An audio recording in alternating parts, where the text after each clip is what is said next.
জোট চলতেছিল মদিনার দিকে। যখনই স্টিয়ারিং ছিনতাই করে আমেরিকার দিকে চলে গেছে, ইসলামী আন্দোলন সেখান থেকে সরে গেছে। অনেকের একটা প্রশ্ন যে ঐক্যের জন্য আহ্বান করেছেন আপনারা, প্ল্যাটফর্ম গড়েছেন আপনারা, আশা আবার শেষ পর্যন্ত নাইও আপনারা। একটা প্রশ্ন আছে কি নেই?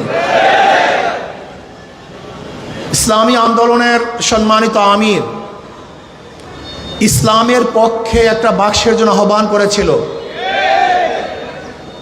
স্টিয়ারিং এ পীর সাহেব চরমনাই ছিলেন। আমাদের শ্রদ্ধাভাজন আমির সেই জোটের স্টিয়ারিং এ ছিলেন। জোট চলতেছিল মদিনার দিকে। যখনই স্টিয়ারিং ছিনতাই করে আমেরিকার দিকে চলে গেছে, ইসলামী আন্দোলন সেখান থেকে সরে গেছে। তার মানে ইসলামী আন্দোলন বাংলাদেশ জোটে ছিল ইসলামের জন্য, বের হয়েছে ইসলামের জন্য। ইসলামী আন্দোলন বাংলাদেশ জনগণের সাথে ধোঁকাবাজি করতে পারে না, প্রতারণা করতে পারে না। ইসলামী আন্দোলন বাংলাদেশ গুপ্ত রাজনীতি করে না। ইসলামী আন্দোলন বাংলাদেশ যা মুখে বলে বাস্তবে তাই করে। আমরা সরওয়ার্দী উদ্যানে বক্তৃতা করেছিলাম, যদি মুনাফিকি না করেন তাহলে আগামীতে ইসলাম ক্ষমতায় যাবে। কিন্তু কাদের জন্য, কিসের জন্য আজকে ইসলাম ক্ষমতায় যায় নাই?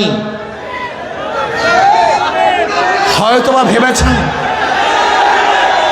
ভেবেছেন যে আমরা গুপ্তভাবে এড়িয়ে যাব, পালিয়ে যাব। না, বর্তমানে গুপ্ত থাকার কোনো সে নেই, সম্ভাবনা নেই। সব কিছু স্পষ্ট হয়ে যাবে। ইসলামী আন্দোলন বাংলাদেশ ইসলামের জন্য রাজনীতি করে, ক্ষমতার জন্য নয়। ইসলামী আন্দোলন বাংলাদেশ ইসলামের জন্য ক্ষমতা ত্যাগ করতে পারে, কিন্তু ক্ষমতার জন্য ইসলাম ত্যাগ করতে পারে না। ইসলামী আন্দোলন বাংলাদেশ ইসলামের জন্য ক্ষমতা ত্যাগ করতে পারে, কিন্তু ক্ষমতার জন্য ইসলাম ত্যাগ করতে পারে না।